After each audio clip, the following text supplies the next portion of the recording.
Many years ago, I started off poor. I started off broke. I started off pretty stupid. And over the years, I began to study the subject of success. And I had one simple idea that came upon me in my late teens, and I think it was the most important idea that I've ever had. And it was simply this, that if you study successful people and you do what they do, you'll be more successful.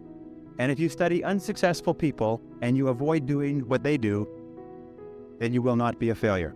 And what I want to talk to you about tonight is some of the principles that I've discovered in over 20 years of research. I have studied successful men and women. I've read biographies and autobiographies. I have looked at the characteristics and principles of them. I've studied philosophy and economics and religion and psychology and metaphysics.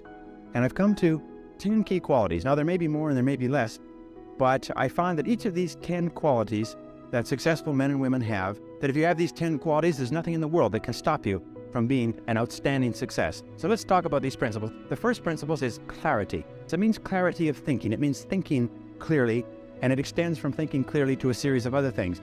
With regard to clarity, it means the ability to determine exactly what it is that you want to be, have, or do in life. And the more I study successful men and women, the more I find that every single one of them, the top 5%, are very clear about where it is they're going and what it is they want to accomplish. And when I look at unsuccessful men and women, or men and women who seem to be unhappy and floundering, I find that almost invariably, they have a very, very limited sense of direction, sometimes no sense of direction at all. As they say, if you don't know where you're going, any road will take you there. If you do not have clear, specific goals for your life, you are doomed forever to work for people who do. And that seems to be the case. And yet only 5% of people have goals. So the key starting point with regard to clarity is to know where it is you're going and what it is you want to be and what it is you want to have and what it is you want to do. The second key with regard to clarity is decisiveness. Be decisive. I have never met a successful person who is indecisive, and I have never met a failure who is decisive. Be decisive. Develop the characteristic and quality of decisiveness. We know that the reason why we are indecisive is because we're afraid of making a mistake. But the terrible thing is that the way that we think becomes a habit, and the habit of indecisiveness can condemn us to failure. We can be talented and intelligent and ambitious, but if we cannot make the hard decisions in our life, and if we cannot make decisions readily, and what happens is we always have to work for people who do make decisions readily. Now, the interesting thing about decisions is that about 80% of decisions should be made the first time they come up. And if you make decisions every single time they come up, sooner or later you will develop the habit of decisiveness. You'll be very clear about what it is you want, and it's easy to make decisions if you know what it is you want to accomplish. And the difference between successes and failures is not that successful people make right decisions, it is that successful people make their decisions right. The third point under clarity is to have a vision for yourself and a vision for your life. The key to having a vision is to have a dream. They say in the song, you've got to have a dream if you want to make a dream come true. And you can fulfill your dreams. All the great movers and shakers throughout all of history have been dreamers. They've been people with dreams. They've been people with visions. All leaders have vision. In the book of Solomon, it says, where there is no vision, the people perish. And the metaphysical meaning of that is that where people lack vision, they perish inside because they lose the excitement and the thrill of life. If the best way to predict the future is to create it, which means to have a vision, and even though the vision is in the air or the sky, then build a foundation under your dreams. And when you see men and women who rise from poverty and obscurity to fame and renown, you invariably see someone who had a vision of what they could be and have and do that was far beyond what they were. Every one of us has had an experience. At one time when we were small, we had a vision of being grown up and having our own cars. As we grew older, we had a vision of having our own homes and our own families. The problem is that our goals are set so low that even when we do achieve them, they don't turn us on. They don't fill us with enthusiasm. So dream big dreams. The second letter of the 10 is competence. And this is a discovery that I made a couple of years ago, and it just staggered me because I've been studying success for years. And then there's the book In Search of Excellence, and then there's The Pursuit of Excellence, and then there's Refining Excellence and Losing Excellence, and all the excellence books. And I sat down and looked at this whole concept of excellence, and I saw something that I hadn't noticed. It's almost like something brought to the surface of your mind. I noticed that every single man or woman that I had studied who had achieved any kind of success in any field whatsoever had done it after they had made a commitment to becoming excellent in that field. And I began to look, and I began to compare, and I began to talk to people, and I speak to thousands of people virtually every month. I found that I never found a single person who was successful who was not excellent at what they did. That competence The commitment to becoming excellent in your chosen field is an indispensable prerequisite for success, that if you are not good at what you do, you haven't got a chance in our competitive society unless you win the lottery. And only the top 5 or 10% are excellent.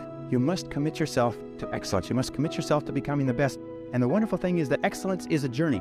It's not a destination. You never get there. Complacency and satisfaction are the key enemies of excellence. But once you commit yourself to becoming excellent, the whole world opens up for you. A very important point of excellence is this means simply this: do your best every time out and always strive to do it better. Excellence yields opportunities, because when you become good, you open up. It's almost like the Red Sea of opportunity opens up in front of you. When you become excellent, you come to the attention of people, and people try to get you, and they give you more responsibilities and more opportunities. You see, when we do something well, it gives us a feeling of self-esteem and pride. We feel like a winner. But when we do things in an average way, it doesn't give us anything. That's why the companies that have committed to excellence are not hundreds of percent better in any given area. What they are is they are 1 or 2% better in 100 different areas. That's the key. You see, you don't have to be a quantum leap different from somebody else. You just have to be a little tiny bit different in the critical areas that make a difference. And you can achieve that simply by making it a goal, setting it as a goal, and working on it. You can become anything that you want to become. The harder you work, the better you get. The average self-made millionaire in America works 12 to 13 hours a day, works about 60 to 65 hours a week. I'll tell you this with regard to hard work, that in our society, you only work 8 hours a day for survival. Everything over 8 hours is for success. And if you're only working 8 hours a day, you're in trouble. You're only working 8 hours a day, you better have a rich uncle, or you better have somebody else who's going to take care of you, because 8 hours a day only gets you survival in our society, because it's so competitive that somebody else is working 9, they've got an edge on you. Somebody else is working 10, they've got a bigger edge on you. Every hour over 8 that you invest is an investment in your future, is an investment in your success. And if you put in the hours over 8, whether it's studying or reading or working, if you put in the hours, it will pay off, and it will pay off in spades. It's like throwing seed in the ground. When you throw a seed in the ground, the plant that comes up is not just one seed, it's hundreds of seeds. There's a crop that you put in, but you must put the seed in the ground first. But the next letter, C, stands for concentration. Concentration. I think that the ability to focus and concentration are the 2 keys to success in life. You see, in life, there's never enough time to do everything, but there's always enough time to do the important things. Instead of doing what is fun and easy, which is what most people do, you know what they do? They make a list of everything they have to do, and then they start at the bottom of the list and they work on the irrelevant things. At the end of the day, they haven't got anything done. Successful people, peak performers, concentrate on the top items, and remember, anything other than working on the top items on your list is a waste of your time. And time management is not just time management is life management. You can do anything you want with your life if you'll manage your time properly. We all have the same 24 hours a day, and the ability to concentrate, to discipline yourself, to use willpower and perseverance to concentrate on one thing at a time is a quality of all success. Nothing great has ever been accomplished without the ability to concentrate single-mindedly on one thing at a time. Develop a sense of urgency. A sense of urgency is a quality that is possessed by only 2% of the population. 2% of the population do things fast. 2% of the population have a bias for action. In Tom Peters' wonderful book, In Search of Excellence, he says all the excellent companies have a bias for action. And all of the companies that do not classify or do not come into the excellence category do things when they get around to it. You call them up and you have a problem or a complaint. You hear from them 3 or 4 weeks later. But the excellent companies, you call up with a problem or complaint, bang, there's somebody back to you in 2 minutes. So develop a sense of urgency. Get the reputation as the person who does things fast. Develop a reputation for speed and dependability, and your future will just open up in front of you. And if you develop that habit of working fast, a sense of urgency, act now, do it now, do it now, do it now. And selling especially. Somebody calls you up and has a question, get back to them now. Somebody has a problem, get back to them now. Somebody needs something, move on it quickly. If you have to forego coffee breaks or lunch or something else, move fast. If you develop that reputation for speed, it will be worth a fortune to you. The next C is common sense. You can train your mind to have common sense. You can train your mind to think things through before acting. In my experience, action without thinking is the cause of every failure. Action without thinking is the cause of every failure. And common sense comes from taking the time to think things through before you act. Listen to your intuition. Your intuition is one of the best guides that you possibly have. Learn from your setbacks. This is one of the characteristics of high-performing men and women, is that every single time they have a problem or a difficulty, they sit back and they dissect it and they learn everything possible from it. They try to develop general principles. From each setback, they say, what is the valuable lesson I can learn? So you take a look at everything that has happened to you, take a look at the very most difficult experience that you're in right now, and ask yourself, what is the most valuable lesson I can learn from this experience? And believe me, if you look for the lesson, in the Bible it says, seek and ye shall find. It doesn't say seek and occasionally you might find something. It says seek and ye shall find. If you look for the valuable lesson or the seed of an equal or greater advantage or benefit in every difficulty, you will find it. Number 5, C, is creativity. Tap your creative potential. Accept the fact that every single human being is a genius, and all successful men and women are creative. They're creative in that they respond to their world differently. They ask questions. They're flexible. They're curious. You know what the hallmark of creativity is? Curiosity. And I find that the smartest people of all, the ones that have the greatest education and the most experience, are the ones who ask the most questions. They ask questions almost as if they were children, but they never stop asking questions. They're very open and flexible, and they have the ability, once they learn a new piece of information, to drop what they're doing if the new information contradicts it and do something else. Do you know what most people do? Most people keep on doing what they're doing until they run into a wall. As they say, the more you do of what you're doing, the more you'll get of what you've got. Remember, 80% of everything that we are doing today in our general business will be different 5 years from now.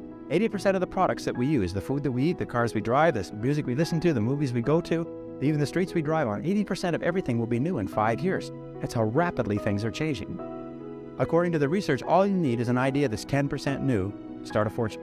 If you want to be, I'm going to tell you something, that if you want to be wealthy in life, if you wish to become very wealthy, if you wish to become even a millionaire, you can do it if you're willing to pay the price.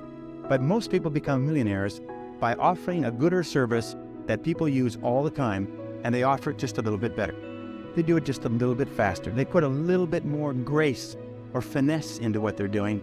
They handle it, they wrap it, they are more polite. The restaurant that has people coming back to it may have food that's only 5% different, but it's the way the people handle it that's so different. You can do anything you want in life. All you have to do is find an idea that's 10% new, and you'll find it if you fudge your mind, read magazines, read books, ask questions, ask why people are doing things the way they do it. Next is consideration. Consideration is based on the fact that the quality of your relationships with other people more than anything else will determine your success in life. How well you get along with other human beings, your quality of interaction will determine your happiness, your success, your achievements, your wealth, and anything else. And that's very, very true. Develop the people skills that you need to be successful. Take courses in communications. Take courses in effective listening. Take courses in public speaking. You know, one of the most important parts of communicating and getting along well with others is the size of your vocabulary. You've probably heard that before. The size of your vocabulary, your ability to express yourself orally, your ability to stand on your feet, your ability to write effectively and get your point across to others will have a tremendous impact on your life, because you cannot imagine a successful person who cannot communicate effectively with other people. Consistency means that dependable, steady, predictable work is always vastly superior to spurts or flashes of brilliance and genius. There's a law of accumulation in the universe, if I can pass this on. A law of accumulation that says that even though you do 100 things or 1,000 things that you don't see, eventually they accumulate and they gather a force of their own. That every single great accomplishment in life is the result of thousands of minor accomplishments that nobody ever sees. But every single great success was at one time a failure, and they failed and failed and failed and failed over and over again. And all great successes are a story of failure, failure, failure, failure, failure. Outstanding success. Boy, ain't he lucky. Isn't that right? Boy, he was lucky. He sure had the right connections. The next C is commitment. I found that the ability or the willingness to make a complete commitment to a job, a commitment to a relationship, a commitment to a profession, to make a commitment is one of the hardest things that human beings do. And yet no success is possible without commitment. Who is it that Emerson said that every great achievement is the triumph of enthusiasm? That the ability to commit yourself enthusiastically, wholeheartedly, 100% to what you want to do is the starting point of all achievement? That if you cannot commit yourself wholeheartedly, it probably means that it's not right for you? And that all of us in life seek for something that we can commit ourselves to. Alan Cox, in his book, The Achievers, which came out last year, found that the executives in the corporations that he studied who achieved the very most in the shortest period of time and found the proper niche for themselves and had lost themselves in their work. Dr. Shirley Blotnick's study of self-made millionaires, 83 out of 1,500 people became self-made millionaires over 20 years. He found that the one quality that they all had in common was that they picked work that they loved, they specialized in that work, they became very good in it, and they eventually became paid very well for it, and then they held on to the money. Courage is the outstanding quality of all leaders. Courage means that you have the ability, you have the willingness to confront your fears. Because what I've found over the years is that brave people, courageous people are not people who are not afraid. They're simply people who master their fears. They're simply people who face their fears, confront their fears. And Mark Twain said it many years ago. He said, with regard to fear, he said, do the thing you fear, and the death of fear is certain. Now, fear and courage tend to be habits. That if you are afraid and you give in to the fear and you back away, it becomes a habit to back away whenever you're afraid or unsure. If you're afraid and you force yourself to confront the fear, it becomes a habit to confront the fear whenever you find something that you're afraid of. And you'll find that most fears disappear when you confront them. Dare to go forward in your life. Dare to go forward in the direction of fulfilling your potential. Many years ago, I was a karate student. I was also a karate instructor, and I competed in 3 international championships. And one of the things that I learned from my best karate instructors, and I studied under 6 world champions, is they told me that when you fight, always move forward. Even if you're only moving forward a half an inch at a time, always move forward. So when you're moving forward, 100% of your attention is forward. But if you're moving backward, even a half an inch at a time, half of your attention is always behind you and where you're going. So always move forward, always have it dare to go forward. Whenever you have a choice of either staying still and playing it safe or moving forward, move forward. Not because you'll necessarily succeed every time, because it reinforces and cements the habit of moving forward. And most people, when they have a choice of moving forward or playing it safe, play it safe. But I think General Douglas MacArthur said there's no security in life, only opportunity.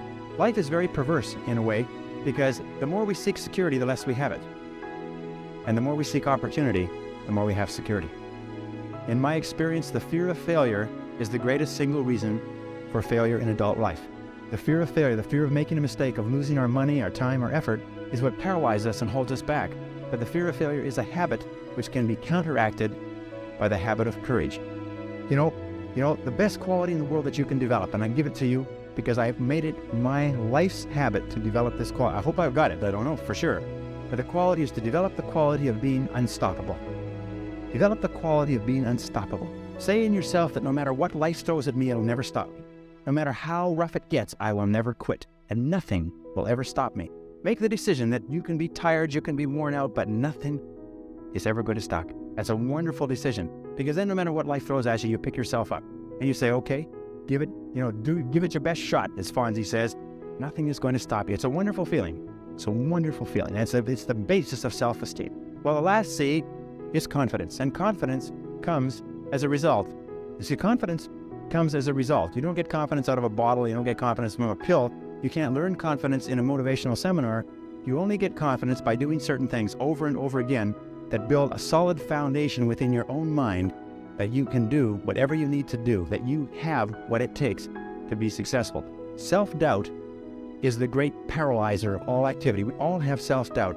And the way we overcome that self-doubt is by doing the things that we would normally back away from. As I say, continue to move forward.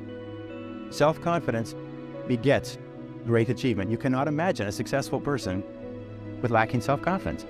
That the wonderful thing is this, and I learned this from a very great man who died recently, is that if you persist until you succeed at achieving a goal that is important to you, and you complete it like a degree in school, or you wrap up a sale, or you make a career successful, you plug into your subconscious mind a success pattern.